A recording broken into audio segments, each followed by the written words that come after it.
വെള്ളിയാഴ്ച പ്രധാനപ്പെട്ട 10 വാർത്തകളിലേക്ക് ടുഡേയ്സ് ഹൈലൈറ്റ്സ് ആരംഭിക്കാം. സ്വാഗതം. തൃശൂർ കുറ്റുമുക്ക് പാടത്ത് മൃതദേഹം കണ്ടെത്തിയ സംഭവത്തിൽ കൂടുതൽ വിവരങ്ങൾ പുറത്ത്. കാറിടിച്ച് മരിച്ചയാളുടെ മൃതദേഹം പാടത്ത് തള്ളിയതാണെന്ന് പോലീസ് കണ്ടെത്തി.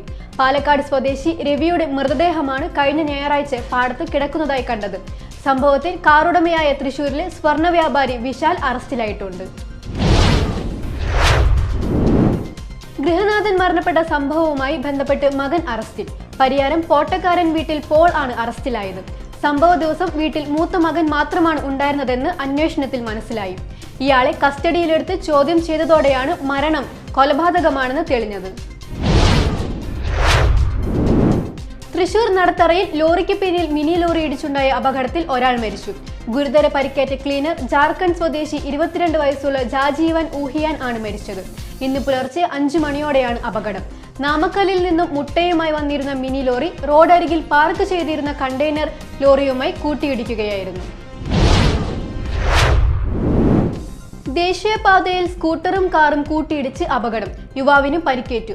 മുരിങ്ങൂർ മേൽപ്പാലത്തിന് സമീപത്ത് വെച്ചാണ് അപകടം. പരിയാരം സ്വദേശി അപ്പോളോ ആശുപത്രിയിൽ പോയി തിരിച്ചു വരുന്നതിനിടയിലാണ് അപകടം നടന്നത്. സ്കൂട്ടർ കാറിന്റെ പുറകിലിടിച്ച് യുവാവ് തെറിച്ചു വീഴുകയായിരുന്നു.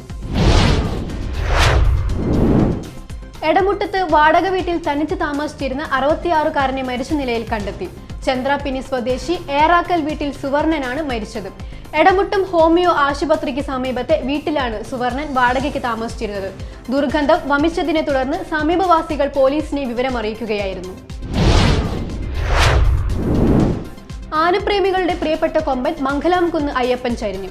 അസുഖങ്ങളെ തുടർന്ന് ഏതാനും മാസങ്ങളായി ചികിത്സയിലായിരുന്നു. കേരളത്തിൽ അങ്ങോളമിങ്ങോളം ആരാധകരുള്ള ആനയാണ് മംഗലാംകുന്ന് അയ്യപ്പൻ. തൃശൂർ പൂരം ഉൾപ്പെടെയുള്ള നിരവധി പൂരങ്ങളിലെ നിറസാന്നിധ്യവുമായിരുന്നു. വധശ്രമം ഉൾപ്പെടെ നിരവധി കേസുകളിലെ പ്രതിയെ കാപ്പ ചുമത്തി ജയിലിൽ അടച്ചു. മാള പോലീസ് സ്റ്റേഷൻ പരിധിയിൽ വധശ്രമം ഉൾപ്പെടെ നിരവധി കേസുകളിൽ പ്രതിയായ മാളപ്പള്ളിപ്പുറം മേലെടുത്ത വീട്ടിൽ സിനോജിനെയാണ് ജില്ലാ കളക്ടറുടെ ഉത്തരവ് പ്രകാരം കാപ്പ ചുമത്തി ജയിലിൽ അടച്ചത്. വിശ്വാസികൾക്ക് മുന്നറിയിപ്പുമായി ഇരിഞ്ഞാലക്കുട രൂപത. ക്രൈസ്തവരുടെ ജീവനും ജീവിതത്തിനും അവകാശങ്ങൾക്കും വേണ്ടി നിലകൊള്ളുമെന്ന് പ്രതീക്ഷിക്കുന്നവർക്ക് സമ്മതിദാനം വിനിയോഗിക്കണമെന്ന് രൂപത. സഭയ്ക്ക് രാഷ്ട്രീയമില്ല, എന്നാൽ കതിരും പതിരും തിരിച്ചറിയാൻ കഴിയുന്ന പ്രബുദ്ധരാണ് ക്രൈസ്തവരെന്ന് രൂപത മുഖപത്രം കേരള സഭ ഏപ്രിൽ ലക്കത്തിൽ വ്യക്തമാക്കുന്നു. ഇന്നസെന്റിന്റെ ഓർമ്മകളിൽ നാട്. ചാലക്കുടിയിലെ സ്ഥാനാർത്ഥികളായ സി രവീന്ദ്രനാഥും ബെന്നി ബെഹനാനും ഉൾപ്പെടെ സ്മരണാഞ്ജലി അർപ്പിക്കാൻ കല്ലറയിലെത്തിയത് നിരവധി പൗരപ്രമുഖരാണ്. മുൻ ചീഫ് വിപ്പ് തോമസ് ഉണ്ണിയാടനും കല്ലറയിലെത്തി പുഷ്പാർച്ചന നടത്തി. സംസ്ഥാനത്ത് വരും ദിവസങ്ങളിൽ ശക്തമായ ചൂടിന് സാധ്യതയെന്ന് കേന്ദ്ര കാലാവസ്ഥാ വകുപ്പ്. ശനിയാഴ്ച വരെ തൃശൂർ ജില്ലയിൽ ഉയർന്ന താപനില 40 ഡിഗ്രി വരെ ഉയർന്നേക്കും. സാധാരണയേക്കാൾ 4 ഡിഗ്രി വരെ ചൂട് കൂടാൻ സാധ്യതയുണ്ടെന്നും മുന്നറിയിപ്പിൽ പറയുന്നു. സംസ്ഥാനത്ത് വിവിധയിടങ്ങളിൽ നേരിയ മഴയ്ക്ക് സാധ്യതയുണ്ടെന്നും മുന്നറിയിപ്പിൽ പറയുന്നു. ഹൈലൈറ്റ്സ് വാർത്തകളുടെ വിശദമായ റിപ്പോർട്ട് അടുത്ത ന്യൂസ് റൗണ്ടപ്പിൽ കാണാം.